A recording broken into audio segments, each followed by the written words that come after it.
తరుణ్కు drawing చేయడం, పుస్తకాలు చదవడం మరియు బొమ్మలతో ఆడటం ఇష్టం. కానీ ఒక సమస్య ఉంది, అతను ఎప్పుడూ తన పని పూర్తి చేసిన తర్వాత వస్తువులను సర్దడు.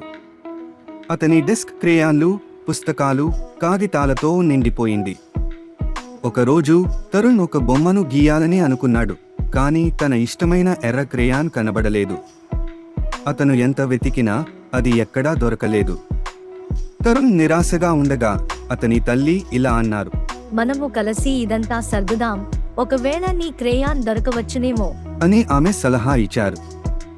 ప్రారంభంలో తరుణ్ చేయాలని అనుకోలేదు, కానీ వారు క్రేయాన్లను సర్దుతూ, పుస్తకాలను చక్కపెడుతూ, కాగితాల ముక్కలను పడవేసిన తర్వాత అతని డెస్క్ క్రమంగా అందంగా మారింది. అంతేకాకుండా తరుణ్కు తన ఎర్ర క్రేయాన్ దొరికింది. తరుణ్ చాలా సంతోషంగా, వస్తువులను చక్కగా పెట్టుకోవడం వలన వాటిని వెతకడం చాలా సులభం అని అన్నాడు.